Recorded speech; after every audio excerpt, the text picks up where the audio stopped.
Transformers Rise of the Beasts is nearly upon us, but what exactly is this film? Is it a reboot of the Transformers universe? Is it a sequel to Bumblebee? Or is it just a continuation of the Michael Bay nonsense? All that I know is it's a lot of noise. Before I get into the Transformers movies, let me take you back almost 20 years. 2005. I remember watching the television and seeing something that my young geeky heart absolutely couldn't believe. It was a Citroen C4 advert. What was special about this, though, was that the Citroen C4 transformed into a robot. And when I saw this advert and saw the technology behind it, I thought to myself, this is game changing, because now we might be able to get ourselves a live action Transformers movie.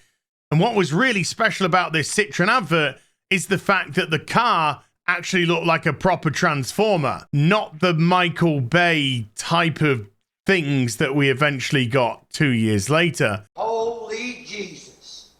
What is that? What the fuck is that? But that's what happened in 2007 when the first live-action Transformers movie dropped. And even though the vast majority of our fan-favorite Transformers were complete and utterly unrecognizable, that didn't stop the movie from being a massive success. Its sequel did it even better.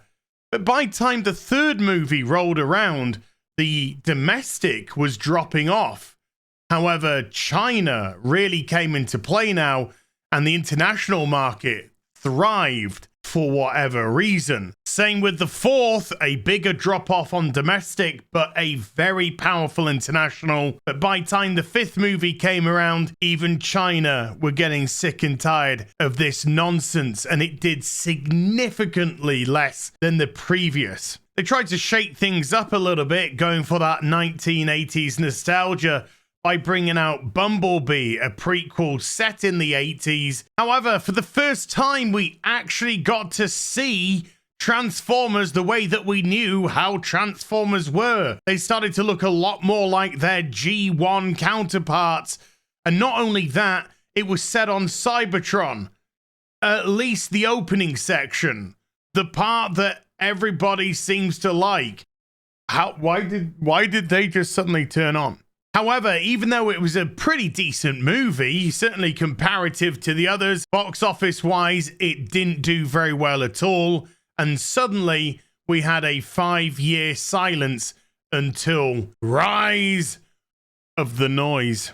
Now, unfortunately, in this 5-year gap, the world seems to have gone a little bit crazy, and suddenly entertainment has been transplanted with identity politics and superficiality when it comes to the casting and the color of people's skin. Actually telling a good story seems to have gone by the wayside, and certainly authenticity no longer has a place in Hollywood at all. So it will come as absolutely zero surprise to anyone that we got this wonderful snippet of a headline back in December of last year.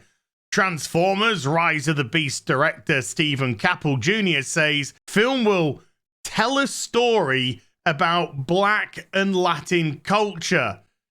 That's weird. I thought it was about metal robots smacking against each other. If an audience was already getting tired of the formula that it was currently throwing at us, nothing is going to turn people off more than identity politics being introduced to it as well. And that's the problem when you start going into this identity politic route.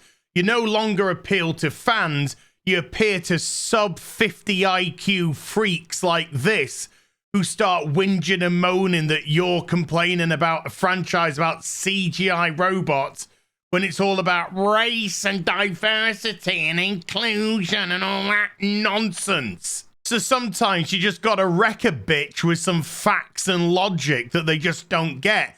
Because these people aren't actually fans of this franchise, they're fans of the political ideology. They're fans of the color of the person cast and not the quality of the script or the quality of the product.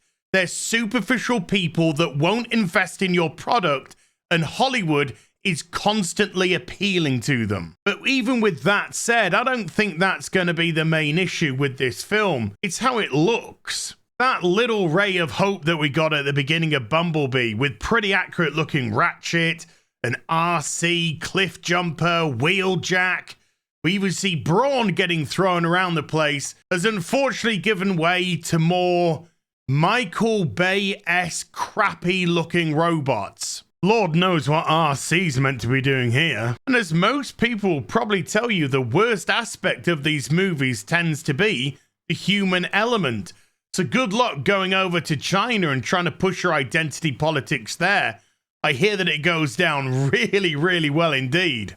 The metric ton of money that this franchise used to make has dried up, evaporated, and this franchise desperately needed some fresh blood injected into it. So going back and doing the same similar style to Michael Bay just seems very counterproductive indeed. And God help us, they've brought Unicron into this mess as well. Look, I'm a massive fan of this franchise. I have been ever since I was a little kid, when I got to play with the toys.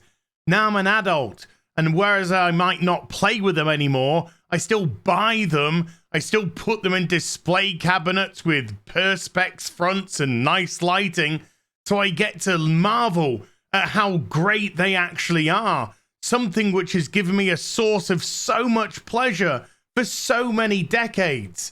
If you were going to do the Bumblebee and go back and go to the 80s or 90s like Rise of the Beasts, then you could have taken all of these incredible G1 versions, given them the look that they pretty much hold in their form right now, and put them on the silver screen. It's not rocket science. It's not a very difficult formula to crack that can tap into both the nostalgic marketplace and a new marketplace. Make this the franchise where it becomes generational, and you take your kids or your nephews or nieces or whoever it may be and start a brand new love of this franchise with a whole new generation. Now, I understand that it doesn't matter how many toys I purchase, how many comics I purchase, how many cartoons I've watched, statues I've put up. I understand that grants me nothing. I am owed nothing. I'm not talking about this from the perspective of a fan who thinks they're owed something. I'm talking about this from a logical perspective in actually trying to appeal to both a modern audience, and by a modern audience, I mean a generational audience, and your nostalgic fans from the 80s onwards. That's where your mentality has got to be. Not talking about the color of your human actor's skin or their stories, or this is about Latino this or black that. It's not. It's about Autobots and Decepticons. One of the reasons why these franchises have endured for so long is because the stories are classic and timeless. Good versus evil. When you start to inject your current day ideology or politics into this nonsense, then that is exactly what it will become. Very, very dated indeed. People will pass it over quicker than you can imagine.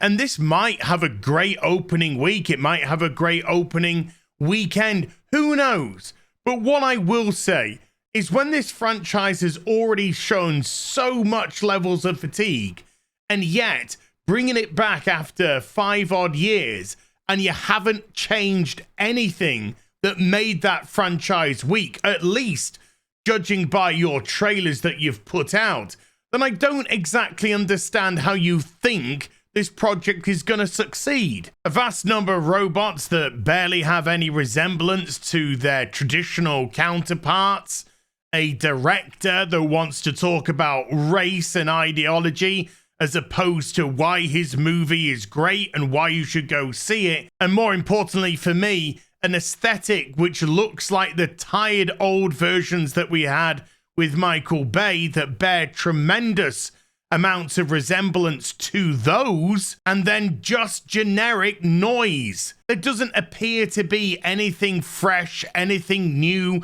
anything interesting that this is going to bring to the table. And as somebody that has collected and loved Transformers for nearly 4 decades now, this actually makes me legitimately sad, because Kel Surprise, that's what happens when a true fan is actually presented with some trash like this.